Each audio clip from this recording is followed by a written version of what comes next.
Welcome back. Let's look at a few more things that bothered me as I began to question the New Testament. Please remember, I use the terms Old and New Testaments purely for ease of understanding while I compare the two. Although the term new is often used to imply superiority or replacement, that is not my intended meaning. Also, all verses quoted are from the English Standard Version, Anglicized version. This is a fairly literal, clear version and its British English is close enough to my Australian English. Let's get started. Delivered by angels? The 10 Commandments were given directly by God in the sight of all Israel. But the New Testament says the law was ordained, or spoken, through angels. Which of the prophets did your fathers not persecute? And they killed those who announced beforehand the coming of the righteous one, whom you have now betrayed and murdered, you who received the law as delivered by angels and did not keep it. Acts 7 verses 52-53. Why then the law? It was added because of transgressions, until the offspring should come to whom the promise had been made, and it was put in place through angels by an intermediary. Galatians 3 verse 19.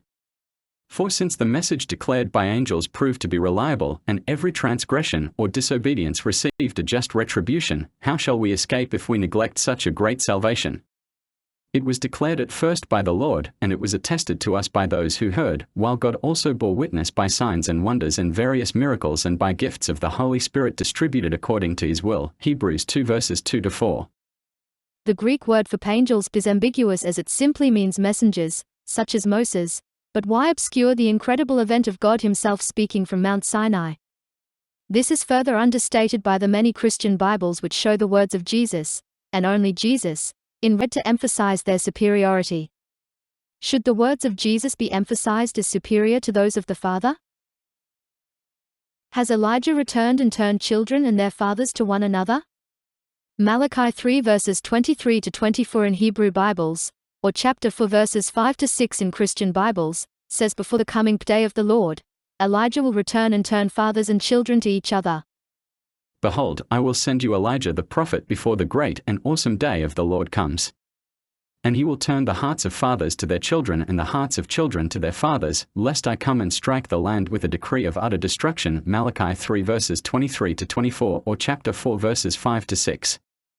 Luke quotes an angel telling John's father Zechariah that John would come in the spirit and power of Elijah.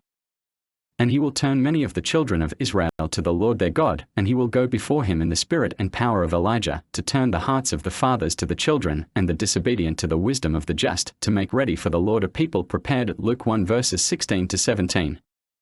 John's preaching may have turned children and their fathers to each other, although we are not told so, but he emphatically denied being Elijah. And this is the testimony of John, when the Jews sent priests and Levites from Jerusalem to ask him, Who are you? He confessed and did not deny, but confessed, I am not the Christ. And they asked him, What then? Are you Elijah? He said, I am not. Are you the prophet? And he answered, No. John 1 verses 19-21. In contrast, Jesus claimed John the Baptizer was Elijah, perhaps in a symbolic sense as the angel had in Luke 1 verses 16-17. Truly, I say to you, among those born of women there has arisen no one greater than John the Baptist. Yet the one who is least in the kingdom of heaven is greater than he. From the days of John the Baptist until now the kingdom of heaven has suffered violence, and the violent take it by force. For all the prophets and the law prophesied until John, and if you are willing to accept it, he is Elijah who is to come. Matthew 11 verses 11-14. When Elijah later appeared with Moses to Jesus and 3 of his disciples on a mountaintop, he didn't do anything except spend a moment talking with Jesus on a high mountaintop. And after 6 days Jesus took with him Peter and James and John his brother, and led them up a high mountain by themselves. And he was transfigured before them, and his face shone like the sun, and his clothes became white as light. And behold, there appeared to them Moses and Elijah, talking with him. Matthew 17 verses 1-3.